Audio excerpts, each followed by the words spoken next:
Employment and skilling. Employment-linked incentive.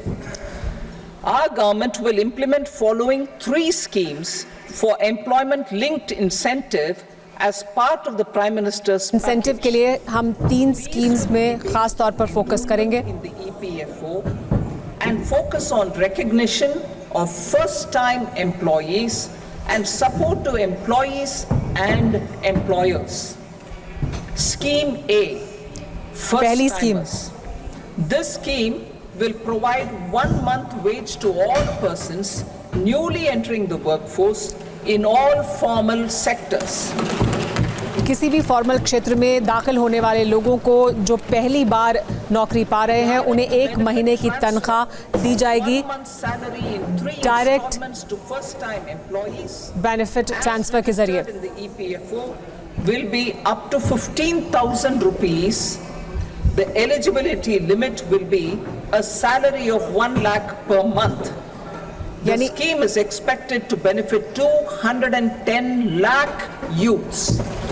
210 lakh युवाओं को इसका फायदा मिलेगा। 1 लाख तक की तनख्वाह पाने वाले जो पहली बार नौकरी करेंगे उन्हें 50,000 रुपए तक का इंसेंटिव दिया जाएगा पहले महीने में जो EPFO में रजिस्टर्ड होंगे।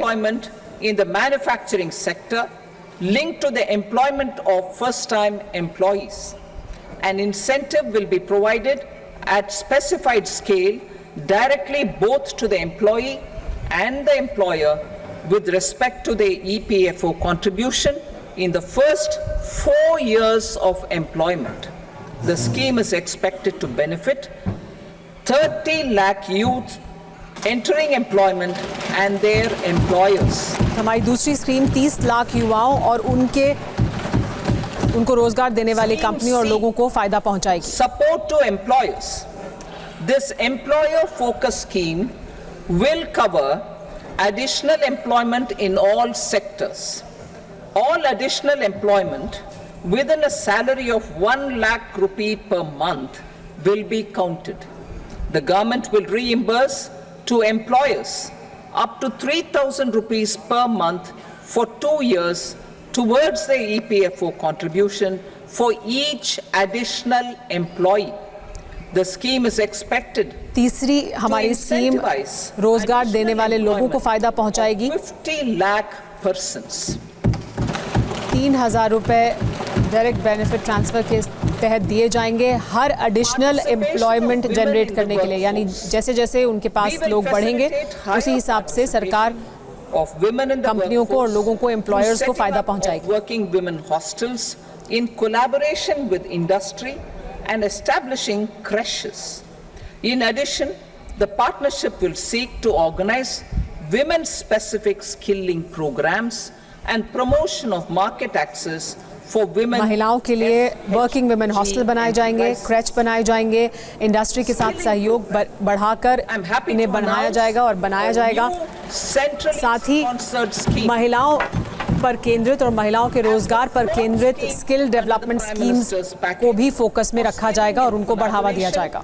With state governments and industry, 20 lakh youth will be skilled over a 5-year period.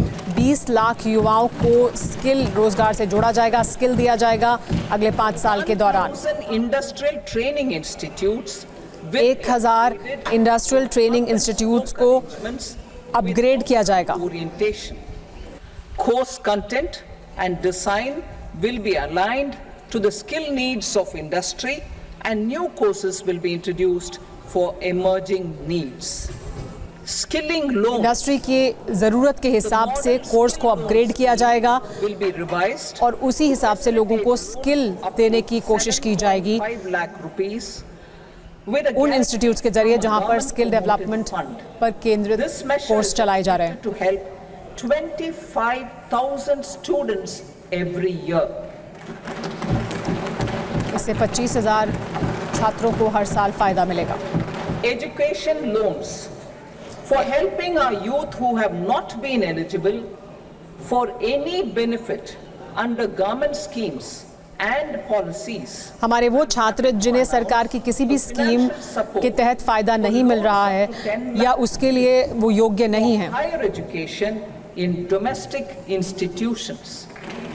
घरेलू इंस्टीट्यूशंस में दाखिला लेने के लिए उन्हें एजुकेशनल लोन देने का सरकार प्रावधान करेगी और उनको इसके जरिए फायदा पहुंचाएगी। E-vouchers for this purpose, e-vouchers for this purpose will be given directly to 1 lakh students every year. हर साल 1 लाख subvention छात्रों को ई वाउचर्स के जरिए ये पैसा दिया जाएगा। amount